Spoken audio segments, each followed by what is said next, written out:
Rock and roll may live forever, but we only retire once. Kevin Lamour of Our Financial Plans and Quadris Investment Services offers a large range of financial solutions from some of the biggest leaders in the investment and insurance landscape of Canada. See how a solid financial plan built with friendly and professional advice can help. Find out more at ourfinancialplans.ca or give them a call at 705-949-1316. Hey folks, and welcome to another episode of the Lonesome Cowboy Podcast. Brian Tremblay here with you. And today I have a representative of our one-third of the band Boreal. And this is Angie. I don't want to... Nussey? Your last name? It's Nussey. Nussey, okay. Nussey. Yeah, I thought so, but you never know. Ever since Sade came around and spelled it that way, I got to ask everybody how their name's pronounced. Well done, and I'm glad you asked.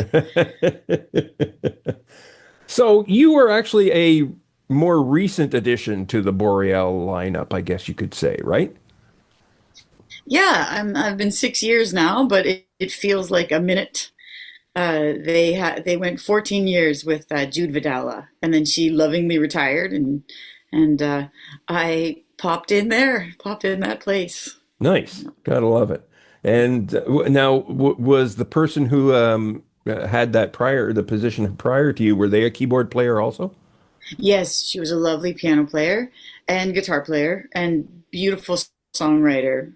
Cool. And also had really good arrangement ideas. Like was very into harmony, like trio harmony. And so a lot of her ideas you can still hear them throughout like our band. Cool. Like, good stuff. very Good influential. stuff. Yeah, that's great. Now you're a piano player. Are you, when someone's a piano player, I always just kind of think they must be a multi-instrumentalist, because I think once you know piano, you can almost play anything. It is funny. I feel lucky that I did learn piano first. Yeah. I do play guitar too because by default. But I do find you've got a lot of, guitar players do this too, but I find piano, you can play the bass lines with your left hand and then you can sort of work out your melodies with the right. And oftentimes my bass lines are just like one note for the whole like 2 bars at a time. So it's kind of really like if you have that sort of cushion of depth and low notes, it's nice. It helps for writing and all of that. But I do play guitar and I did play saxophone, and I like anything that makes noise, really. That's cool. Yeah, I'm the same way, except, when I rented a banjo, and nope, that learning curve was a little bigger than I thought. And then I rented a mandolin, and learning curve was not bad, but no. Oh, yeah. So I serve two. I can't serve many masters. I must stick with the guitar and the harmonica, and that's it. Well, I think it's like sometimes you just get limited in how much time you want to spend. Like if you have, someone was talking about getting a violin, which I'd really like to have, but I do find it's so that I can express ideas. And if the learning curve to learn the instrument takes too long for the idea, and the idea gets pushed down, then I find like it sort of it affects your creativity. I so agree, as soon as 100%. that happens, it depends what kind of person you are. You might be an OCD person, which is fine, and then you'll learn something. But if you're trying to be creative, it's very challenging. I'm an ADHD person. Oh, nice. Yeah. I got all kinds of them. I had to get my 60s. They're all over the industry. Yeah, isn't it? So, and Boreal's been together since 2006, kind of thing, I think. Yeah. So what happened was they didn't plan on being a bigger band. They always sort of just played winter shows, hence the name Boreal, and mainly at Christmas time, but not a Christmas show per se, but just like winter themed. And when I was invited to play, or I wasn't invited, I had to audition. But once I got in, it was a big deal.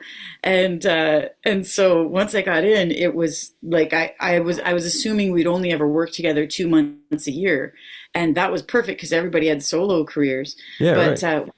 like after when COVID hit, all our little 8 show tour, winter tour, got canceled even like months before everybody could foresee this was going to happen. And so the venues were trying to negotiate like outdoor gigs in the summer, and we had no songs. We barely had a song that wasn't about snow and winter. So we did this, like we bubbled and we just like learned all these songs that could work for summer, which was really good because that summer everyone was kind of frantic Yeah, and yeah, distracted yeah, yeah, anyway. of course. Experience. And then by the time we were done that and we played, we now we had 2 shows. We had spring and we had like a warm show and a cold show. And so ever since that happened, then it just started to snowball into like, well, let's play 4 shows in the spring of 23. And then, oh, well, let's just do a little tour. And now it's like, well, let's go west and let's go to the UK. And let's like, it's just been this complete, Boreal like infiltration, which is great. So Yeah, there you go. That's one of the reasons I started this podcast was I could sit back and go, wow, maybe I can do that. Wow, maybe I can do that. like you can't tell me the girls in my trio are in their above 65, the other 2 gals, and you cannot tell me that anything can happen. That's what I know. That's what I would say Boreal has taught me. Anything can That's happen at any time in life. well, that makes me feel better. I just turned 64 on Saturday. So Oh, congratulations. yeah. Yeah. Yeah, it's congratulations when you get over. Did you know that after 50 everything's fatal? I feel like everything's fatal always. Yeah. Like I honestly feel like I said something awful the other day. I said that I'm the dark horse of the death pole. Like Ooh. I'm one of those like super healthy people, like try to be, and I just feel like I've been so happy for so long, like since I was around like early 30s. I'm almost 50 now. I've had a really charmed life, and I feel like it. I could be the one that ends up kicking it off. So you might as well live the best you can in the There you meantime. go. Kicking it off early. Kicking it off early. We're all kicking it off. But We're all kicking it off eventually, eh?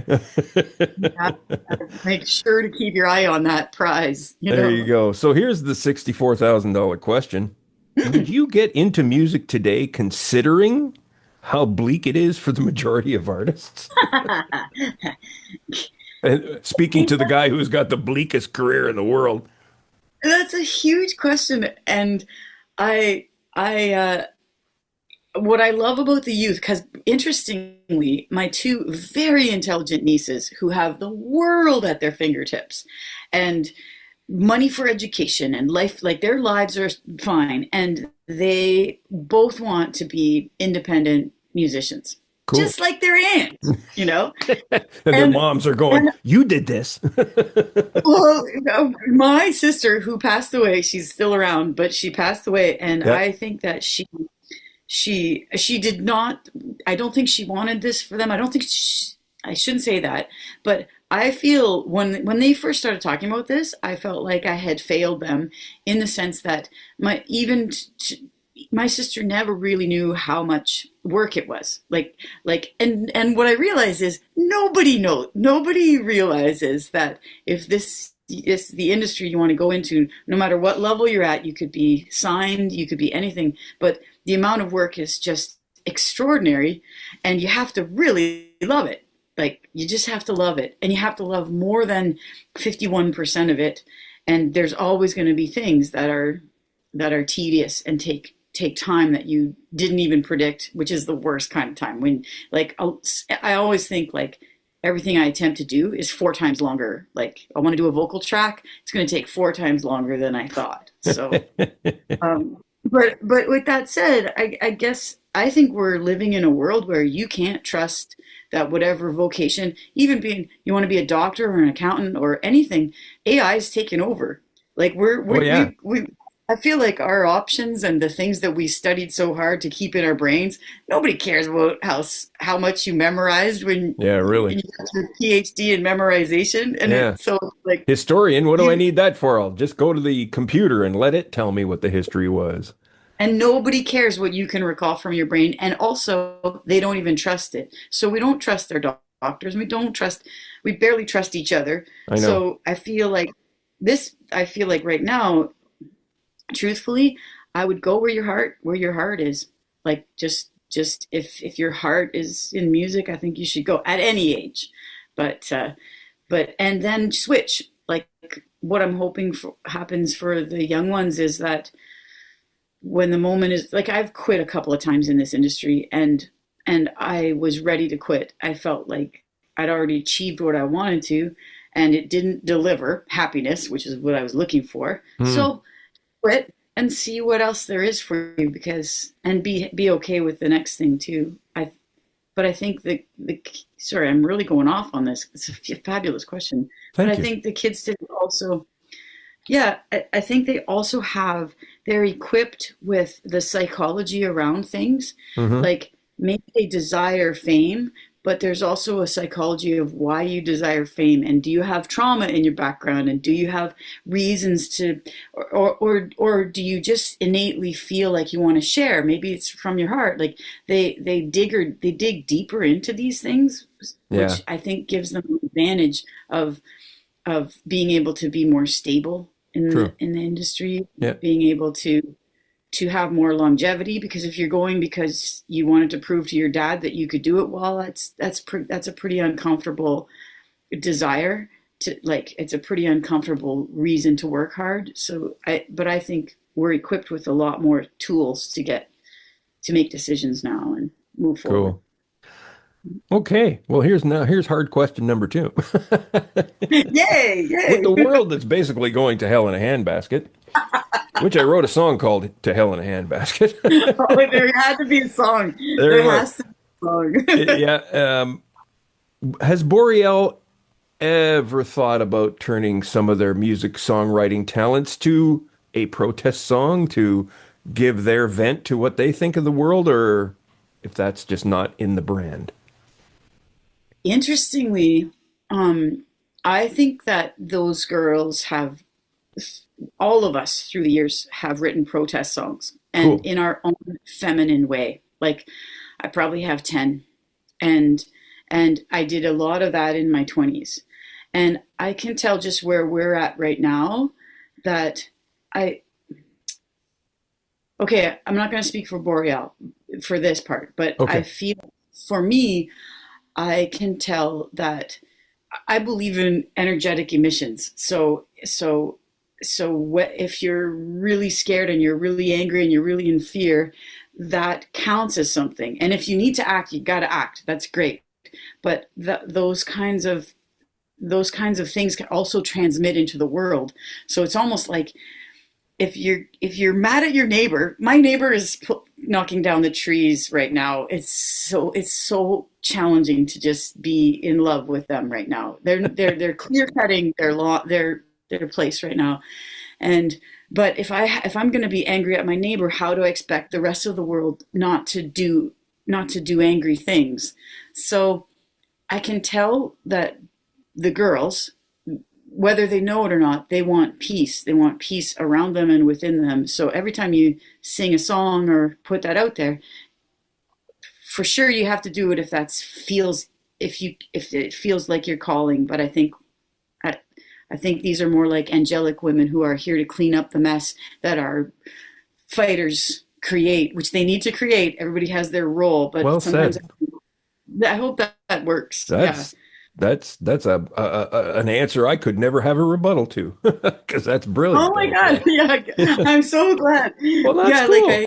Yeah, I I never thought of watched. it that way. Yeah, you know what? They're like the Valkyrie after a battle with the Norse kind of thing. They come down and they clean up and they send the warriors off to Valhalla and stuff like that. So Boreal I, comes I back and love that. cleans up and makes everybody feel happy. They're the Valkyries. And I don't think that they're conscious of it. I feel like I might be maybe more conscious of I can tell just how uncomfortable they are in that fighting stance. And Tannis is a great example of like she fights with love. She just Oh yeah. fights with love. And because we come up with a lot of challenges. Like we're traveling all the time and we're like in the middle of an airport and someone's like, well, you're gonna have to pay for your bags. And Tannis just really, I didn't really want to pay for my bags today. And I feel like, and she gets away with murder, like murder, but Yeah. she fights with love. And I I'm think a that's man, you just, see. I fight with this and this. you should. And the And that gets me into feminine, trouble. well, the feminine needs you to do that. And that's the other piece of like we need everybody to do what they innately feel like they should do. And Yeah. the only issue that we've ever had is thinking everybody should act like us. I think that's what's ruined the world. We're busy pointing out, being like, why don't you act more like me? And we just don't, because we can't grasp that There you go. concept. I gotta You love know? it. That's yeah, that works really well. So it's great. You all have or still have separate music careers from Boreal, I Well, guess. weirdly, yeah, we it started off where we really had separate careers and we had time. And then the last year and a half, it seems to be more just Boreal. So this month I had two like solo artist shows, and we all have things that we do otherwise in other ways to earn money. Like I work as an entertainer in the Muskoka area. Oh, Katherine hosts choir. Yeah, we can talk about that later if you want to. But oh, cool. I probably can't do that much this summer. But I really like that. I really Yeah. like being an entertainer as well. And Catherine hosts these choirs, which run 3 days a week. And Tannis is retired from Guelph University. She kind of worked at Guelph for a long time, so Hmm. we all have our like, little ways of earning extra income. But as far as our solo careers go, it's been interesting to watch this transform into Tannis doesn't give a crap. I feel like the girl she's really happy with Boreal. I feel like the girls have uh, paved me a path that whenever, if ever, I want to pursue solo more in depth, I could. Like it's Hmm. almost like they created an environment where I'm recognized as Boreal, but we also our shows are kind of very individual too. It kind of it's not like a little mini Lilith fair every time. Like you kind of show each other. That's Very, great. very. Yeah. And Catherine is very. You could flip a coin. I could see her expanding at any time or not. Like she's kind of just she kind of goes where the wind blows. So I'm envious of you guys. You guys have a really cool dynamic, it sounds like, and you just, yeah, that's cool. well, thanks. I But mean, it was you built. write songs that celebrate winter. I don't think winter should be celebrated. It should be survived. So this is cool. It's really cool. Well, we could kind of rename it to like we write songs that help us survive winter for sure. There you But go. it, but I, but I have to add that the dynamic wasn't always that way, and it's just come from years of going through challenges and then learning to trust each other. You know, when you're in a band, and so there's been gigs where I think we all come out of the gig and we're like, "Are you going to forgive me for screwing up so many times during your song?" And then the more like forgiveness you see and the more understanding you have, then you become something else. You become like a unit together. I've seen your videos. You don't make mistakes. Oh my goodness. Oh, we have If some. you do, you're really good at hiding them. Oh my God, you probably wouldn't really notice. There was one time, and I'll just tell you it because when you do three-part harmonies, as you probably know, there's always like a note that doesn't make sense so much in the chord. It's like kind of like the loose note. And Tannis had it this particular time, and Catherine and I kept missing it. And she's like, all I ask is like, please don't miss it, because if I sing it alone, it's really not going to work. And sure enough, we promise, and and it gets to that note, and we just forgot again. And she's singing it alone, and we were like howling in laughter, like during the song. Just we knew we failed her, and it happens. We make mistakes all the time. That's funny. My wife is my backup singer. Yeah. Oh, I can't, I harmonize like a donkey, but, that's oh, great. oh, she has her degree in music. She's much more knowledgeable than I am. Oh, When it comes to the harm, she sings back up for me. So when we perform, but then she'll always say, I said, it's okay. So what are we doing for this? And she'll go, just sing something. I'll work around it. goodness. And that's how good Brian is at harmonies. That's a beautiful thing. That's Yeah, a beautiful I thing. guess. Yeah. Hey, Angie, did you know that there's a metal band in Quebec named Boreal? Well, I knew there was one in like Italy, and I didn't know there was a metal one. But yeah, there's a lot of Boreals. We considered changing our name actually. Oh, did you really? Yeah. Yeah. No, these guys are in Quebec, closer to No. home.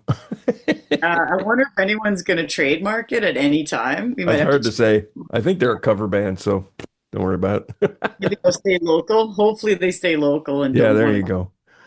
So I think the music business is like the real world in the fact that you have the one percenters, and that's the majority of the success in the music business.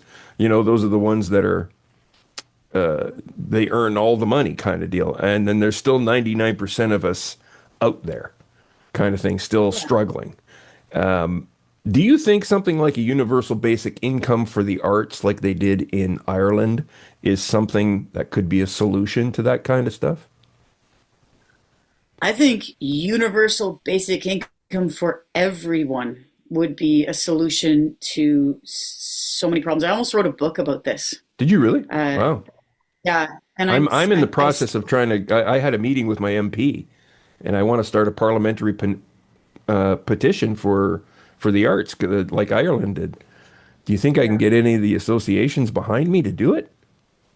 well, I I've done that work as well, and maybe I'll do it on as well with you. The more people that talk to their MPs, the better. But you have to have good arguments, and they always want the public first. So you have to get the public on board, and then they'll get on board. It's just this thing. It's just this round and round. But I think for so many, it's not just about arts. We're heading into a very interesting time where people who've worked their whole lives to have a job no longer have their jobs because Hmm. AI can do so many things. But in that same breath, it feels like AI was meant like it seems like we've advanced in our world in order to make people relax and play music. Like relax and make art. It's almost like we wanted this for everybody. And here we are at this point where we realize there aren't going to be the jobs that we thought. So there are going to be people that aren't working. And so what are we going to do? Like working to make money is not a concept that's going to be Yeah. that's going to work. It's not a reality that will work because we've created an environment where people don't have to do these terrible, terrible jobs. So yeah, I think for artists as well as numerous people, when we say artists, we could mean there could be accountants that should be artists, and they're Yeah. absolutely miserable. Yeah. And you know, it's just a really and there's also people who would like to be accountants, and we have to honor everybody's thing. But yeah, Yeah. I They don't can't. want to be musicians. They'd rather be accountants. No, and I also think we want it in specific times. Like I think we have social workers who want to be social workers for 5 years, but not 25 years. Yeah. And Really. doctors are the same. Unfortunately, like we have a lot of people that end up in these fields where I think that the amount of time we've expected them to stay in the field is Yeah. also a big man. We got it That, mixed up. that's like the Malvina Reynolds song, Little Boxes. And Little boxes, because tacky. yeah, because they're made of ticky tacky and they all go to school and they all look the same. And that's really what it is, right? We all have that mold that we've been sold. You know, Yeah, my wife's family, who she had to divorce because of the whole situation with the regime down there, they they're the living embodiment of that song. They play high school sports, then they go to university, then they get a job, then they learn how to drink, and then they get a DUI. Everyone in that family's got a DUI. They wear it like a badge, you know? So it's like, what are we teaching people? You know what I mean? We're teaching them all to conform and all to be the same, the little boxes, all made out of ticky-tacky, you know? But weirdly enough, yeah, they're just not the same. And but that's my faith in humans. Like you can live in a ticky tacky house as just like your neighbors, but you are an individual with thoughts and I guess I've just seen miracles happen where people will shift in an instant if the right thing happens to them. And Hmm. I feel like the same with the earth, like the same with our humankind. We could shift in a day. It's like we've seen it. We've Sure. seen it. So Yeah, exactly. So as yeah. busy as you guys are, do you have like how does writing work? Do you come together? Do you write by Zoom? I'm sure you don't all live within blocks of each other, or maybe you do. No, we And do. Yeah. and so yeah, so you're doing that kind of stuff. I mean, or is it someone shows up to the rehearsal and says, "I got a song." So how does it work Well, for you so guys? far, yeah, we've wanted to write together because we have a lot of fun doing that, but it just hasn't worked that way. And it's just almost by default. It's like normally I've always just written songs by myself, and when it comes out, it's almost like an explosion. That's it. It's like it comes out like that. There's a few where it might take months before of incubation in my mind, but yeah, and the girls have the same. We came to this. We brought 15 solo albums to our band, and it's almost like you could even go to the back catalog and find whatever you want. So the writing doesn't really happen together as much as people would expect. The arrangements are very intricate, and it takes us days to arrange songs. And Hmm. the harmonies are very like they're not. I'm not a harmony person. I just do what I'm told. I just do what I'm told, and it takes me a lot of work. And so I like that. like, like it's I wish I could say like I'm creative, but and then the piano playing. You've probably had this in your own bands where piano players can be real jerks. They play like a lot of notes and they have the opportunity to, but whereas if you got a three-part harmony, you have to pull notes. You can't play all your notes, and Yeah, so that takes a lot of time and a lot of thinking through, or a lot of like rationalizing through, and then changing your. So all of the arrangements are done. It takes a lot more time. But cool. songwriting seems to be we just seem to pick songs that we've already written, or I've written all like lately it's I've done a lot of writing for the band, so that's kind of Sure. changed. What's going on next for Boreal? Well, we just joined with iBook Shows, a really unexpected and beautiful thing because I didn't think we wanted to tour like we are. So but we do now, and that it's almost like I have to adjust to this. But they're booking into 2028, 2027, 2028. So now we have summer festivals, and then our winter tour, and then we have to see what happens after that. So Gotcha. Boreal So will be busy. Yeah, and I want to record another album, but even though we're still sort of working this other one out. But gotcha, gotcha. Okay, Angie, tell everybody where they can find out about Boreal and even your own stuff if you want, and socials and website and all that fun stuff. oh my goodness, well, everything is Boreal songs because there's too many Boreals in the world. So if you want to find go to Boreal Songs Instagram, Boreal Songs Facebook, borealsongs.ca, Gotcha. and you can find Boreal. You want to find me, you go to Angie Nussey. It's N like November, Ussey, and there's no other Angie Nussey in the cyber world, so that's where you can find me. You gotta love it. That's great. Yeah. I interviewed a young lady and she was the same name as somebody and she doesn't play banjo, but this person is apparently a wicked banjo player. And they have the same name and they actually met once. Oh wow! And she goes, Sometimes "I'm the you one do. that gets your emails once in a while." Oh my goodness! That's Yeah. great fun. Angie, thank you so much for coming on the program. I do appreciate it so much. That's great fun. Always good chatting. Get new experience and stories from different musicians, and that's the fun part that I enjoy the most about this kind of thing. And thank you for coming on the program. It's a pleasure, and I really appreciate you taking the time to chat. Hey, no problem. Thank you.